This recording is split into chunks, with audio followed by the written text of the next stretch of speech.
Now, as we look towards the midterm elections next year, we're going to be seeing more of Donald Trump out on the campaign trail. White House Chief of Staff Susie Wiles says that Trump will be out campaigning like it's 2024 to fight to keep the majority in both the House and Senate next year. Let's take a listen. He's going to have a fun next year, but we're going to put him on the campaign trail too. Typically, just a little bit of campaign speak, if I may. Yeah. Typically, in the midterms, it's not about who's sitting at the White House. It's you localize the election, right, and you keep the federal officials out of it. We're actually going to turn that on its head. Good. And put him on the ballot, because so many of those low propensity voters are Trump voters. Yes, they are. And we saw a week ago Tuesday what happens when he's not on the ballot and not active. So I haven't quite broken it to him yet, but he's going to campaign like it's 2024 again. Oh. Brittney, as we know, there is no one who campaigns like Donald Trump. I mean, last year we saw him working at McDonald's. We saw him driving a garbage truck. It was incredible. What can we expect next year, and how crucial is it for Republicans that he does get out there?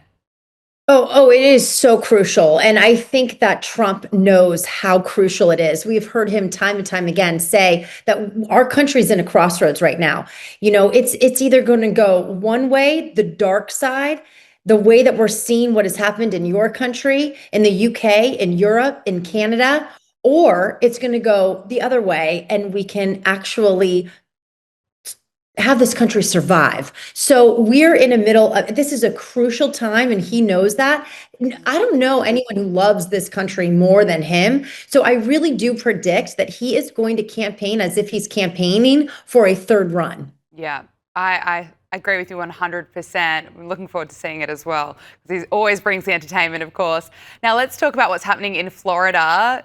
Florida Governor Ron DeSantis is designating the Muslim Brotherhood and the Council on American Islamic Relations as foreign terrorist organisations. It follows similar action taken by Texas, and Ron DeSantis posted on X, this is happening effective immediately. He said that Florida agencies are hereby directed to undertake all lawful measures to prevent unlawful activities by these organisations, including denying privileges or resources to anyone providing material support. Brittney, I mean, what is the reaction over in Florida? I'm sure there's plenty of support for this.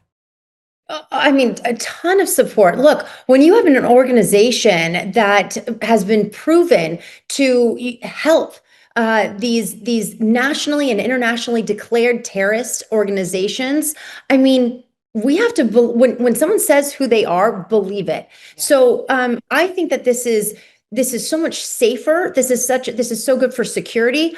I wish the entire nation and more states would follow in DeSantis' suit. You know, I think this is great. As a now Floridian, I was born and raised in California, but as you know, we moved to Florida 2 years ago. I think that this is great for our security and safety. And like I said, I think more people, not only within this country, but also around the world, should join in on this and do similar organizations on how and what they're doing to help terrorists, known organizations around the world. Absolutely. Brittney, we're almost at the end of the year now. We only have a few Power Hour shows to go, and we are so grateful to have you as a brilliant part of this show. Looking back at the year and the leaders and what's been going on in America, I'd love to hear your thoughts. Who's your winner and who's your loser for the year? Okay.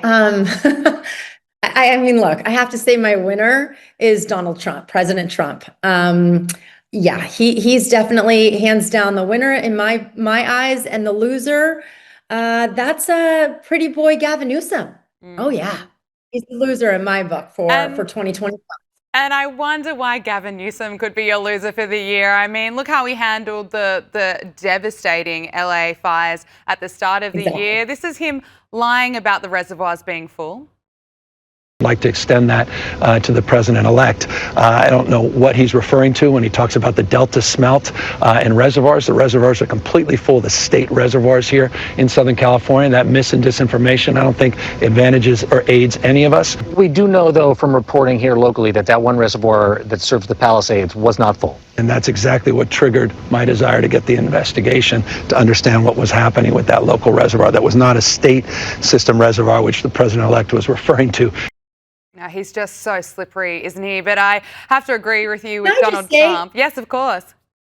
Can I just say, I lived right near that reservoir for years, and for at least 3 years, that reservoir was empty. I mean, it's shocking to me that a politician can just blatantly lie like this. And with today's social media and today people coming out, and anyone could be a reporter at this point, you're going to get proven otherwise. So, he's my loser for 2025, 1000%. Yeah, and I think you made the right choice there. Whereas you look at all the Donald Trump's achievements, all the conflicts around the world he's been able to bring to an end, closing the border, it is just incredible. What about your craziest media moment? Of course, we look at what the left-wing media, how they cover stories. A lot of the time they get it so wrong. What's your craziest media moment, would you say? I mean, I have to say, and I know, oh gosh, you were so wonderful when you were reporting this, but I have to say one of the biggest media moments in 2025, unfortunately, was sadly Charlie Kirk's assassination on TV. We all saw it. And then, the disgusting aftermath of, regardless if you agreed with his ideologies or disagreed, I mean, the aftermath of what we saw, the far left and how they handled his assassination, and even how mainstream media handled it in many ways, just another divide when it should have brought us together, as far as everyone, no matter where you fall on the line politically.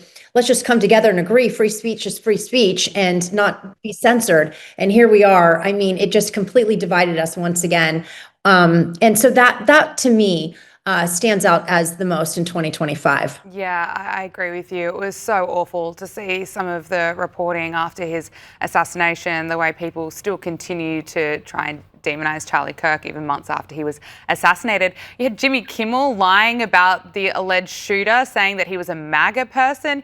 Yet it's been revealed that Jimmy Kimmel is not going anywhere. So even though he lied about the shooter, was suspended for a week, then cried about getting suspended, didn't apologize to the family or anyone who loved and cared about Charlie Kirk. But he's not going anywhere. The host has just signed a one-year contract extension with ABC. So Jimmy Kimmel Live will continue through to May 2027. Can I get your thoughts on that, Brittney?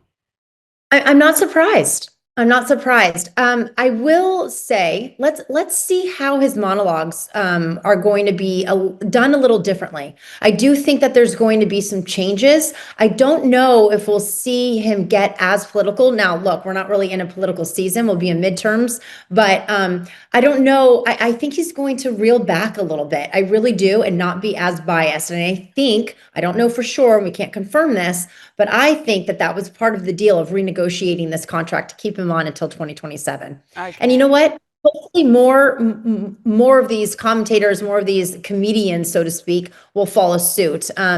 But we'll see. Again, it goes back to continuously saying the certain narrative and the same narrative to folks. They're going to believe it. Mm-hmm. So now we have even comedians and actors stick to the script, stick to being funny. You don't need to just make jabs at Trump. If you're going to make jabs at Trump, make jabs at the other folks, because they're doing a much horrible job. Yeah. Well, I hope they listen to you. Brittney Hopper, independent journalist. Thank you so much for your time. Bye. Thank you.